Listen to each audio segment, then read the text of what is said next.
Hi guys, so I wanted to do a video on Primo. I've had a fair few requests for this because it's a drug that I'm incredibly fond of, and it's one that I typically use year round. So based on that, I've had tons of questions because most people perceive this to be a fairly weak drug, and there are a host of reasons why most people overlook it.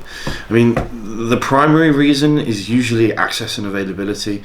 Most people don't trust Primo, and rightly so. It's an expensive raw, and more often than not, people are faking those raws. I don't believe that to be the case in the UK, where we're pretty fortunate here that basically because of the laws that we have in the UK in regards to steroid possession being legal, I think that the access overall is just so much higher, and equally so because of that access, the prices are down because of competition. So the decent UGL labs are trying to undercut each other. Like most of the UGL labs that I know, they don't make a profit on their Primo. Like, they literally sell it at cost. They just have it in their list, just because decent Primo is expensive. So I know that in America it's really hard to come by, and a lot of my American clients just don't have access to decent Primo. So for that population and that group of people, I would probably steer clear of trying to get it unless you are absolutely certain that you trust your source. And even then, when you trust your source, a lot of the times they don't know. Like I have friends that run UGL labs, and there's numerous times they're telling me that they're getting burnt from raw suppliers, and a lot of the time they don't know it unless we're running HPLC tests, and we're putting these through machines to get them properly dosed to ensure that what we're taking is what we're taking to the exact milligram. Then it's really very hard to tell, because even like the steroid test kits that will tell you whether there's a presence of a drug or not don't tell you the dosage, and they don't then tell you if there's other drugs present too. Whereas obviously if we're running this through an HPLC, we'll have the full breakdown of every compound at what milligram, and then the percentage of solvents that come in within the oils. So we know precisely what's in these. And all of the primos that I've had access to, that I've ran through and had tests done, have all come back bang on. So for us in the UK, we're quite fortunate there. In regards to why I'm so fond of it as a compound, the side effects are incredibly low. Now, I feel that water retention, once you start to get bigger, is one of the most crippling things that you can kind of endure. Like once you get to like 260, 270, 280 plus, carrying around excess water on top is what will really, really make you feel shoddy. Like it will really impact on your ability to eat, it will impact on your ability to train hard, and realistically, making incredible progress is underpinned by our ability to train and our ability to eat. The drugs facilitate the process, and obviously the drugs are important, don't get me wrong, but a lot of the times people are getting it twisted, and they're taking things that make them feel shit and take away their ability to eat because they think that those drugs are a must. So they'll be taking the likes of anadrol with nandrolone, with high testosterone, and the water accumulation, especially if you have insulin and growth hormone on top, could easily be 15 pounds of water. And I know for me, that renders me useless. It's just not plausible for me to effectively get through an off season and make progress if I'm carrying that much water. So I really, really limit the drugs that I use now that cause water retention. And one of the other reasons as well is I like to see what's going on. Like I like to see what's going on with my clients. I like to see what's going on with my own body. And Primo affords you that in the sense that, again, everything that you gain is quality. So we're not blowing up. Like I'm a watery person anyway. I can't run high testosterone because the level at which I aromatize is quite considerable. And then obviously to offset that, I would have to be running high doses of an aromatase inhibitor. And we know that using those year round is going to have a negative impact on our lipid profile. So I'm inclined to keep my testosterone low, which means I barely have to use an AI at all. And even then when I do, I'll be using aromasin just for the lesser impacts that it has on your HDL. Now, when we actually then get into the dosages of Primo itself, I have found that you need to run a fairly extensive dose. 300 to 400 milligrams a week of Primo, it does nothing. Like, I'm not an advocate of big doses. I'm not a big dose guy. Like, I am a realistic doser, so to speak. So for those of you that aren't familiar with some of the content that I put out, I'm really keen on the idea of using the absolute minimum that you can get away with. So for a first cycle, they would only be using 250 milligrams of test a week. That would be the absolute upper limit. And then the realism of once you start to get really big is that dosages have to go high. That's just the nature of what we do. But if we have played those cards too soon, then we can't ever get there. So if you're using multiple compounds at high dosages early on in your kind of bodybuilding endeavors, then you're really limiting yourself as to where you can get to. Now, that being said, Primo is one of those drugs that I think if anyone is going to use it, then you do need to run slightly more. But this is the kind of kicker here. I would much prefer someone to use Primo than to even consider using Trenbolone. I think Trenbolone is something that should be saved in your arsenal for either a competition phase, when you're getting close to a competition, just for the benefits that it has in terms of recomposition, or for when you're really looking to take a huge step forward in your muscle mass after already accruing a lot of muscle over a period of years, is when we would then look to use Trenbolone. So in this instance, I think Primo is a fantastic drug, and the side effects are minimal. There's no mental impact that we sometimes have from Trenbolone or high doses of equipoise. Obviously, we hold no waters, it doesn't aromatize. The impact on your lipid profile is much less. The kidney stress is less, again, due to less blood pressure increases.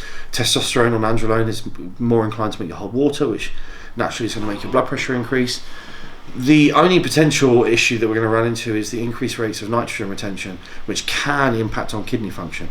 But as long as we're paying attention to our blood work there, then we're not going to really run into issues. So my favorite dose that I run Primo at when I'm pushing hard is a gram of Primo a week. Now, obviously that's expensive, especially from what I'm hearing the guys pay stateside. For most, it just won't be feasible. Here in the UK, you could pick up a decent bottle of Primo for £40, which is about $50, which is pretty reasonable. I mean, if this is a real high priority to you, you could justify $50 a week or £40 a week on your Primo, obviously for whatever time period that you run it. Now, in regards to what you stack this with, is obviously very dependent on where you're at and where your goals are at. It's probably important to note that gram dose is kind of where I've worked up to. I think that if you're going to consider using Primo, the lowest dose that you would want to run to really reap any benefits would probably be 700 milligrams a week. I typically don't like the idea of like there's a sweet spot for a drug. It's a strange thought process for most of the drugs, but Primo is probably the exception to that, in that there is a minimum dose at which to see what you would want from it. Like I said, 300 to 400 milligrams a week is probably going to be a waste of money. So taking that extra little bit doesn't impact negatively on health from what I've observed, but the benefits are worth it. The only thing that you're going to incur is an additional cost. So again, that's why most people can't run it. What to stack this with? Obviously, like I said, this is completely dependent. Like, I like Primo year round. So during an off-season phase, a gram of Primo will be my staple now. And then my testosterone will possibly be around 500 milligrams. I don't really run any more testosterone than that for the reasons I mentioned in regards to aromatization. And then bringing on top will either be nandrolone or Trenbolone, based on where you're at in the year in relation to competitions. And I think that combination of drugs will achieve everything that you would want to achieve. Now, obviously, if you're a beginner and you've exhausted your first few cycles in regards to just using testosterone, which I'm a huge advocate of. So a first cycle might be 250, a second cycle might be 300, third cycle 350, fourth cycle 400. So we might be 2 years down the line and we've still only used testosterone. That would be a dream scenario. Most people fail to be that patient. But if you can be that patient, you will be really grateful that you did further down the line. But now let's say that we get to that period where we're on like 400 milligrams of testosterone, 500 milligrams of testosterone, and we're looking to add things on top, and you're looking to add a second injectable, then this is where Primo would be a great choice. And I think going in at like 600 milligrams would be superb. Now obviously that we could use nandrolone instead, and if we were to use nandrolone it would be a much lesser dose, but I think that 600 milligrams of Primo will yield less negative health connotations than really a low dose of nandrolone would. So I think that the Primo is a safer go-to.